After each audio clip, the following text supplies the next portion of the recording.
In over 3 decades, I've learned that truly great car dealerships are only great because of one thing: leadership. So I'm sitting down with the great men and women inspiring automotive on Tim Talks, automotive leadership and beyond.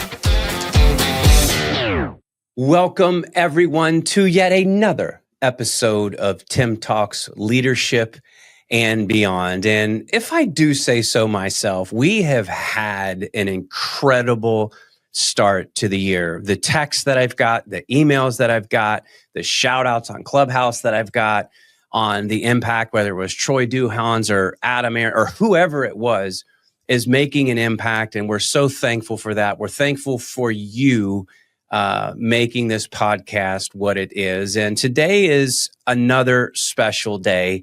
One of my dear friends, one of my dearest friends, we've talked on this podcast before about those people, those 2 or 3 people in your life that even no matter how busy they are, flying all over the country, like I fly all over the country, this gentleman flies all over the country, no matter where, if I need him or if I just need to scream at somebody about what's going on in my life, he always answers the phone. He is truly, in my humble opinion, if not the one of the best sales trainers that I have personally ever heard or ever seen. In fact, I went to his class here in Atlanta, Leadership Mastery Automotive Management Workshop, and I left almost numb. With that intro, I want to introduce the one and only, one of my dearest friends in all the world, Jonathan Dawson. Jonathan, thank you for taking a few minutes, my brother. My pleasure, as always, Tim, to talk with you and to be on this little broadcast that you have that changes people's minds and hearts and ultimately their lives. Pleasure to be here as always. We had the privilege. We've been trying to get together with our schedules for about a year, maybe a year and a half with our wives. Just had the privilege of meeting your much better half. Oksana definitely keeps you in between the lines as Angie keeps me in between the lines. We had an incredible night a few weekends ago. So thank you for that invite. But let's just I want to dive right into it. For those of you, give a quick summary.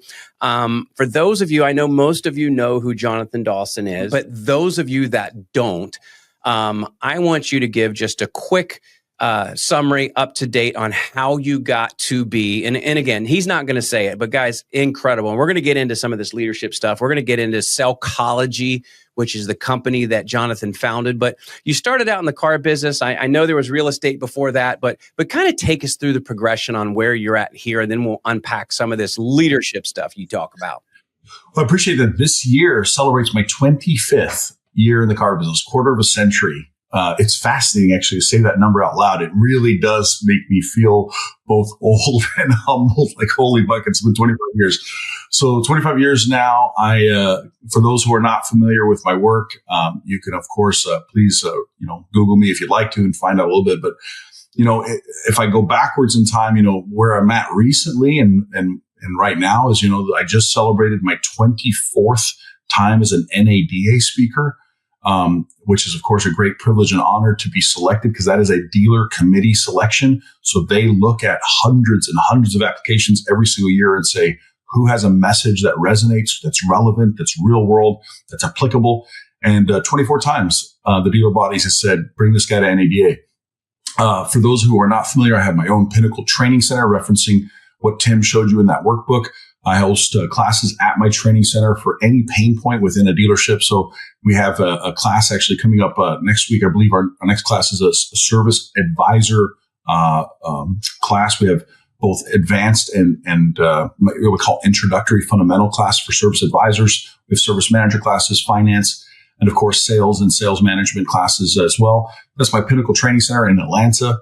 I named that center in honor of my Pinnacle Society, which is a private mastermind that me, my dear friend Frank Creniti, and Ali Reda, we co-founded and created for the top and the elite sales performers in the world. We have some of the best salespeople literally who've ever done this job are in my network and in that community with us. And we celebrate salespeople hitting milestones that most of you would not even know. Can you unpack that a little bit, Jonathan? You can't just, you can't sell 8-10 cars a month and be part of Pinnacle. Like there has to be This is for the top 1% that you're pouring into, hence the pinnacle, the very top, and I love the story of, when you are those people, you are that top 1%. It's very lonely, and gathering those people together was your all's dream. And I've been to several phenomenal, but explain a little bit of the criteria. It's just not like a club that anybody can join. That. So the Pinnacle Society, like I said, founded by Frank Cornetti and Ali Reda.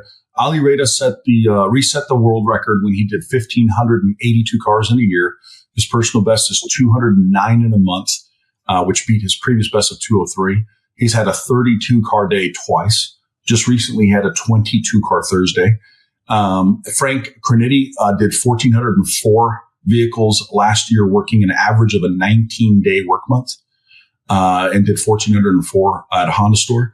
So he and I, we are the founders of it, but we created it to the point that you just said, the mantra, which is it's lonely at the top. We said we want to invert that mantra. We want it to no longer be lonely at the top. So we wanted to create a place where high performers can celebrate their success and be celebrated, where they can share their struggles and get real counsel and advice to help them grow, and where they can be truly challenged to what is their next level and what's that next gear look like for them.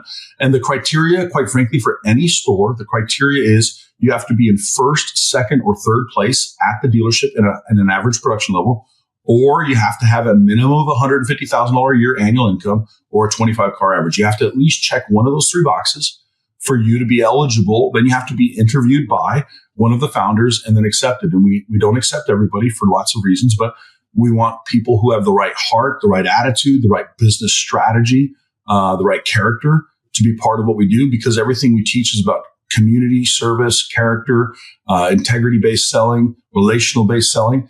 And I don't have to tell you, Tim, there are other trainers out there who don't care about some of those things, but we do, and those are important foundations for us. So that's where the Pinnacle Society is at. If you are watching this and you either qualify or know somebody who might, please do have them reach out to me, Facebook message or whatever. And Jonathan, we'll go ahead and put those links in this. We'll go ahead and put those links. No matter where you guys get your podcast, Spotify, Apple, whatever. We're going to put those links to, number one, contact Jonathan, Sellchology, and the Pinnacle Society. At the end of the day, look, there's a lot of great humans out there, but to your point,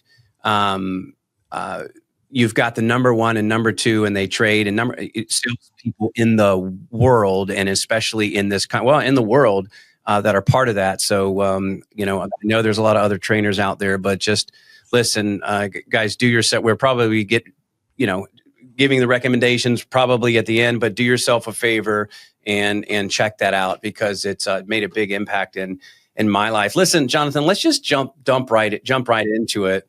What are some of the things? Just an example. I had the privilege of sitting in on one day, schedule permitting, of this leadership mastery course, and I'm going to give you a sample of what I heard, just as far as referrals. And we want to unpack this as far as trying to get other salespeople or maybe even other technicians at your dealership. One of the things that just clubbed me in the head was back when I was sitting in the chair and running sales and everything that I did in the dealership, we spiff, or maybe it's $1,000 or $2,000 or maybe $3,000, whatever it is, to get a salesperson to come. But why would salespeople, and you explain it beautifully, why would salespeople actually do that to get somebody to compete with themselves? Why don't you give them a percentage of whatever that person makes? So therefore, your people are making sure they get the right people, in the dealership. Like that type of thinking.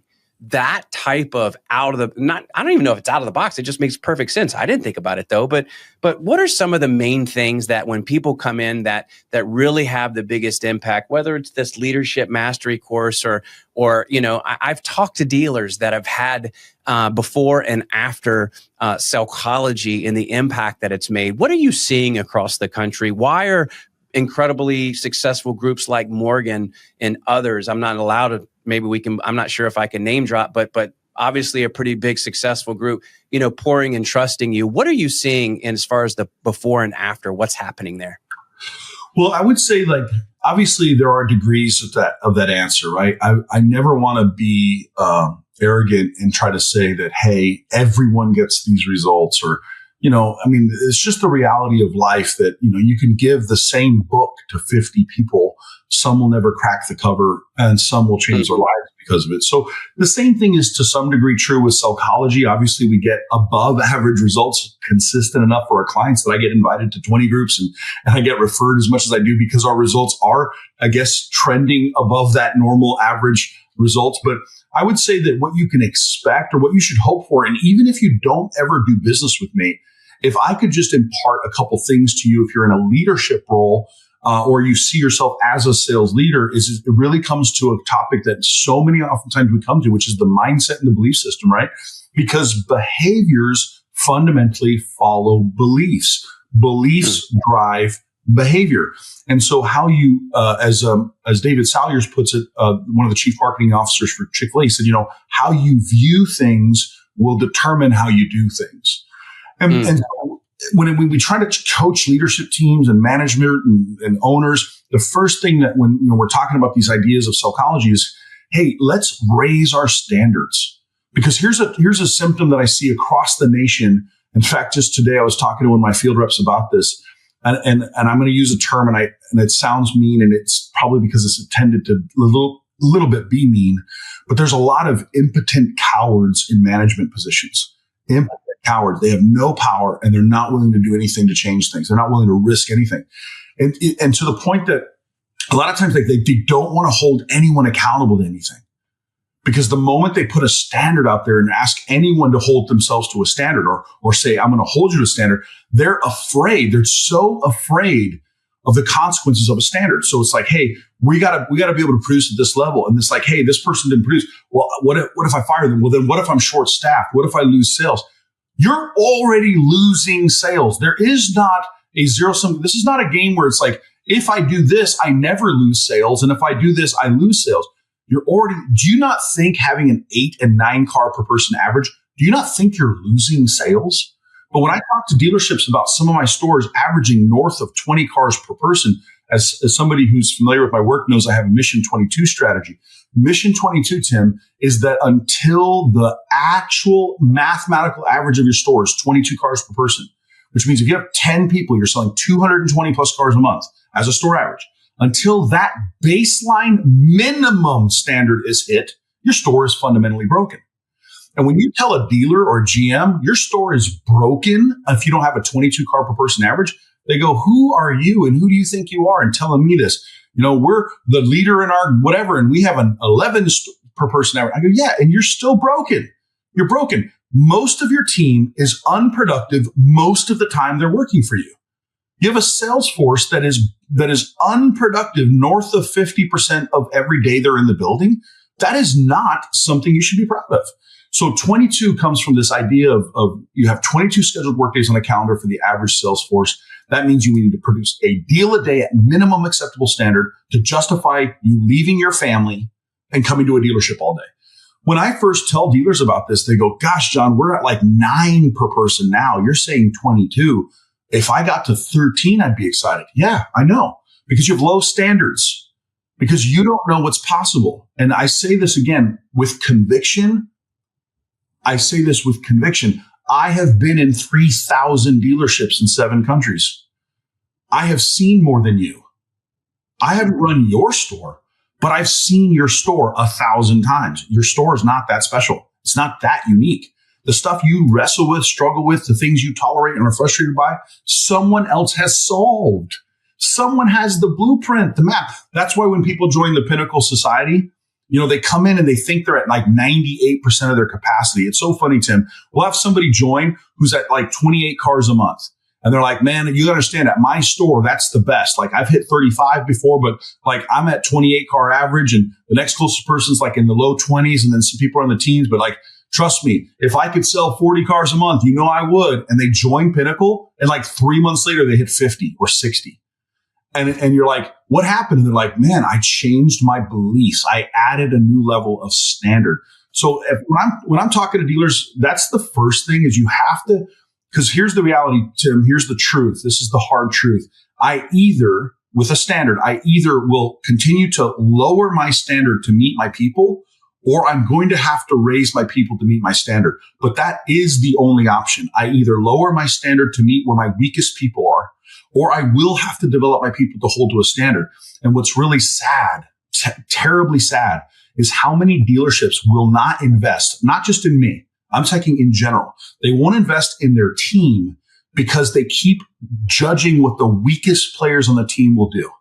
It's like, well, I don't want to invest in training because most of my guys won't do it. Okay. So the 30% of your team that's desperate, hungry, that's your bench, your future bench, the 30% of your team that will grow, we're going to keep them down because you tolerate the 70% of weak people dictating your company's future.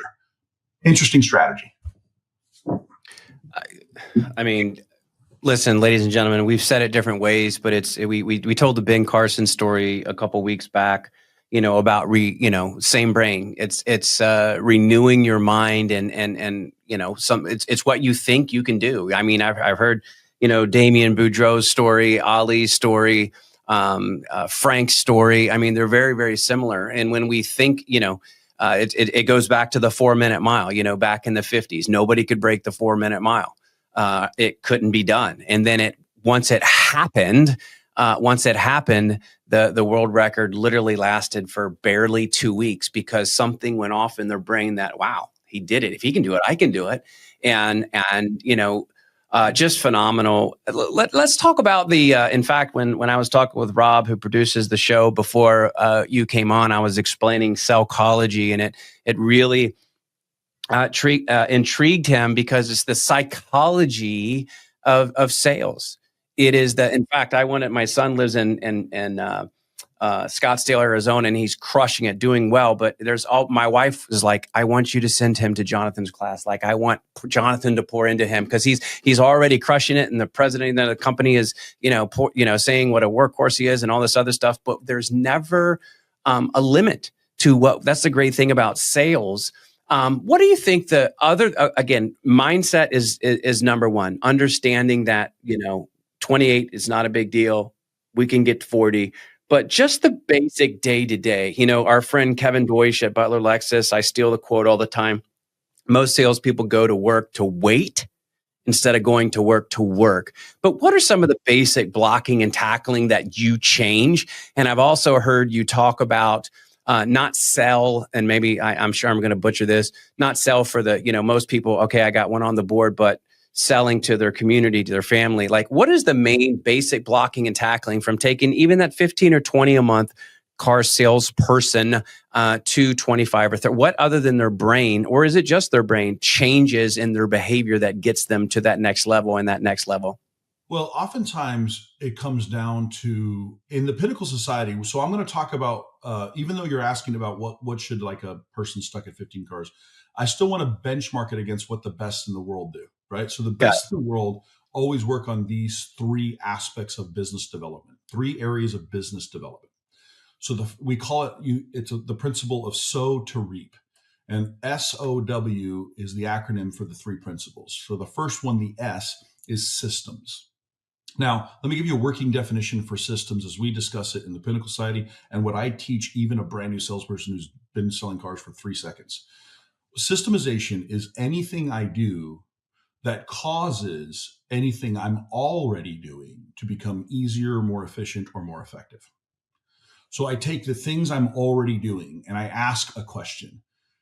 If I had to make it 1% easier, more efficient, or more effective, the thing I'm doing now, what would be one thing I could do that would make it easier, more efficient, more effective? And systemization is refining that process basically continuously. And sometimes like in a daily practice, we talk about like a super daily application of that. It's like, let's say I'm at a salesperson's desk or I'm at a BDC agent's desk. I'm about to hit send on an email. But before I hit send, I'm about to hit send. I come and tap you on the shoulder and I say this, hey, I've got a briefcase that's got $10,000 cash in it. Before you hit send, if you can think of just one way to make any part of this email better before you hit send, and I agree that does make it better, you win $10,000. Any one thing you can do. Just pick one thing that makes it better. And I agree, yep, that made it better. Win 10 grand. Read the email and come up with one thing better you could do. And sometimes they'll go, I found 3 typos. I go, would fixing typos make it better? And they go, yeah, you just won 10 grand. I said, now you're about to hit send, but before you hit send, I say, hey, I got 25 grand now. If you can find one thing to make it better, now you win 25 grand. Can you think of one thing? And they go, actually, if I separate this paragraph and put a title above each part, because it's really two kind of things. So maybe I put a title above each of those so it has a little bit better formatting. I said, I agree. That makes it better. You've now won $25,000. Now, before you hit send, because you're about to hit send, I have $50,000 if you can find one thing to make it better. Can you find one more thing for 50 grand? And I do this mental exercise, this thought experiment with people. And what's fascinating is they go, man, if you had a briefcase, I could probably find 10 ways to make it better. And then I say, well, when you learn to realize that when you make things 10 times better without the briefcase eventually shows up. When you become the kind of person who builds efficiency and effectiveness into what you're doing, when you become better, you get paid better. Right? So systems is the first thing that we talk a lot about in the Pinnacle Society, and it's a big part of Sellchology, is teaching them to recognize how to systematize things, how to streamline things, how to make things overall better. Let me give you a funny story that Frank Graniti tells when he talks about systems. From his desk, when you physically get up. Now, again, this is a guy who sold 100 and something cars every single month last year, working 19 days a month. Right? So when he gets up from his desk, when he gets up, if he takes a left, it takes him 19 steps to get to the finance office. But if he takes a right, it takes 27 steps, right? So he literally tracked his steps because he's like, I'm going to get up and go to finance how many times in a day if I have a 10-car day, right? So he just literally tracked the steps. And what he discovered was that it was intentionally turning left instead of turning right, had this many steps at this much time, compounded over days and weeks and years. And he figured on average, it could add 20 units a year, 20 units a year to his overall business in efficiency because he can sell a car in 30 minutes. So if you stack enough of this stuff together, you're doing it multiple times. It's you can figure out how to because efficiency compounds, right? It's just over time, everything gets better. This is systems. Now the second one, SOW is opportunities. The next thing that I would talk to any new person about or anybody who's stuck is, do you know how and do you take personal responsibility for self-generating your opportunities? Opportunities is about everything I do to let everyone else know what I do. So systems is everything I do, all right, to anything I do to cause anything I'm already doing to be easier, more efficient, more effective. Opportunities is everything I do to let everyone know what I do. Do you have strategies and systems around self-generation of traffic opportunities? Because in a business, if I asked you, Tim, you probably know the answer to this, but who's the most important person in a business? You're asking me? Yeah. Well, who's the most important person to a business? The customers. That's right. That's what everybody says, right? The answer is actually, that's not true. Okay. Most important person is the person who can generate customers. Yeah. Right. So in a dealership, you say the most important person is the customer. No, hold on. Really the most important person is the person who can generate the customers. Because if I'm a salesperson and I can self-generate 50 people a month to walk in and buy from me, and I sell 47 out of 50, which some of my students do, they talk to 52 people and sell 48 cars in a month. If you can do that, you are the most valuable person in that building right now. It's the person who can generate the customer. That's why what you guys do at Car Now is so invaluable to dealerships, because you generate conversations that convert into connections that turn into car deals. And so whoever can master the art and the science of creating customers that's the most important person. So opportunities is everything I do to let everyone I know what I do. And so many salespeople don't know how to self-generate 5 extra conversations a week. And so they plateau prematurely. And they don't know what to do to unlock that next level. One of my students, Jeff Baker, he had been trying to get to 40 cars for 10 years, he said. I've been trying to get to 40 cars for 10 years. He's never hit 40 cars. He goes through some Sellchology, changing some of his strategies, systems, his opportunities. 2 months later, he hit 62. 2 months after a guy had been trying for 10 years to get to 40. Well, if you sat down with Jeff would tell you that the thing that changed was that his beliefs first changed of what was possible, because he had hit a plateau prematurely in his brain of what the store could do. But then his behaviors began to change around self-generation traffic. And one of the things for a guy like him, who was a little bit of an old timer, was doing social media. He's like, I'm not a social media guy. I don't do any of those videos things. Well, one of his customers, because he made a promise to himself that he was going to get out of his own way, he did a Facebook Live with a local politician, like a city council person who was very well-known name in his town. And that one video went like minor viral, got like 20,000 views, and he sold like 15 cars off of one video. But that video, which is the tactical part, right? That's the technique, would have never happened if I didn't change his beliefs first about what was possible, because he would have never done the video, right? So social media strategies, all those things. So that's opportunities. The third part then is the work ethic. Now, when you hear the term work ethic, what most people misunderstand about that term is they think it means working hard or being driven. Work ethic, if you look at the word ethic means to do things correctly or rightly, to do them right. So a lot of times where the breakdown is with a lot of salespeople, you said it with Kevin Deutsch's quote, they come to work to wait instead of to work. When we teach work ethic through Sellchology, what we want to do is teach them how to think about the way they work so that they work correctly or rightly. And part of that means you have to start with an end business goal in mind. So we have students, Sellchology students, Pinnacle people, my salespeople, I call them mine, but they work at stores. Some of them literally sell 25 cars a month, but only work 2 weeks a month. Some of them sell 30 cars a month and only work 3 days a week. We have people who sell 40 plus cars a month and only work 4 days a week. What we want to do is start with the end in mind. It's a biblical principle, but you start with the vision of the end result, and you teach people, if it were true that you could have a business that will one day work as hard for you as you've worked for it, what does that business look like? Design the business model in advance. And then what is the work ethic? What is the correct and right way to work around building that? So that in some cases, some of my students, one of my students I celebrated last year, it's his second year in a row as the #1 Kia salesman for his entire state. But I helped him, and I say I helped him because he gives me credit and they're my client. But he's third year in the business. In his third year selling cars, he hit #1 in the entire state for his brand. Now, I mean, like, you've got people in that same state that have been selling that brand for 10 years, 15, 20. And here's a person with the right work ethic based on systems, opportunities, work ethic, with the right strategy, and they're able to accelerate to that level that fast. That's what's possible. But most people have never seen it, so they don't believe it. Gosh, I mean, we try to keep these at 30 minutes. I mean, what gold has been dropped here? Such incredible stuff. Let's land the plane.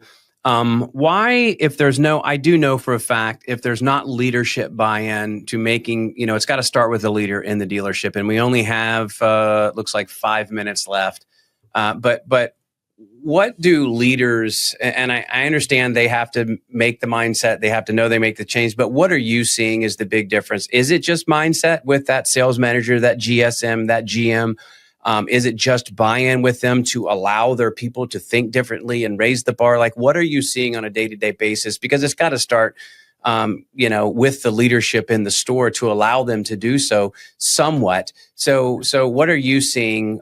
Is either A, holding a lot of GSMs, GMs, et cetera, sales managers from that, and then some of the successes that you're seeing when they allow these things to manifest through it, through their store and through their people. Yeah. So there's two primary ingredients that I can summarize what I look for in a great client that works with me, that allows us to serve them and their community through what we do. There's two primary ingredients, and these are general statements, but I want somebody who's hungry, somebody who believes there's more and wants more, right? So there's that hunger behind what they're doing. They're going after stuff. But also then tempered with that or combined with that is humility, the willingness to ask a question, the willingness to seek counsel. Some of my best clients, I'm constantly humbled, and we could throw out names because you and I share a bunch of these friends, but there's some of literally the best, not only human beings on the planet, operators on the planet, but they're legitimately for their brand. They're super profitable. They're #1 in their state, #1 in their zone, #1 in their brand.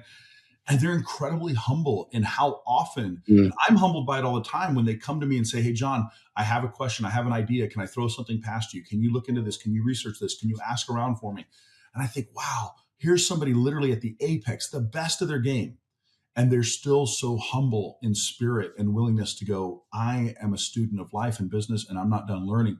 And so I think it does make a huge difference. If you're at the executive level leadership, do you still have the humility to say, hey, maybe we're broken because our store average is 12 cars per person or 13, but this guy's saying there's stores out there doing 22, 24, 25 per person and growing sales and taking market share from their competitor? Holy buckets, what are we doing? Are you humble enough to say, hey, there might be a different or better way? And are you hungry? Do you want more for your people and for your store so you can be a brighter light in your community? Do you have that? Those are the two traits. And then, of course, if it starts at the executive level, if that's what's at the leadership, oftentimes that will then permeate to the what I'll call the middle management, right? The desk manager, sales manager, and so forth, the people who are kind of in the operational roles in that level. But sometimes there's a disconnect. And this is where it's interesting, where I'll meet stores where the owner, you clearly can sense that they want more. And then they have a whole bunch of what I would refer to as mediocre managers. These people are just there to protect their jobs. They will not take a risk. They won't do any change that ruffles a feather because they don't want to lose their job. And they're unwilling to take any initiative because then the light shines on them just a little bit too much that someone might pay attention to whether or not they're worth their paycheck. So I would just challenge you, look, if you're a driver at your store, be the driver, be the one that's willing to take on risk and in the marketplace in general, maybe not at your store right now, but in the marketplace in general, the marketplace will reward you for your effort when you are humble and hungry. And that's what it takes, because the buy-in piece at the team level, you'll never have unanimous buy-in. Okay. So if there's 10 people on your sales floor and you launch an initiative, but you want to get all 10 bought in at the same level, even God can't do that. Do you understand that God wants all to come to a saving knowledge of the grace of God? God wants all to repent and turn to him. God wants that for everyone. His heart is that none should perish.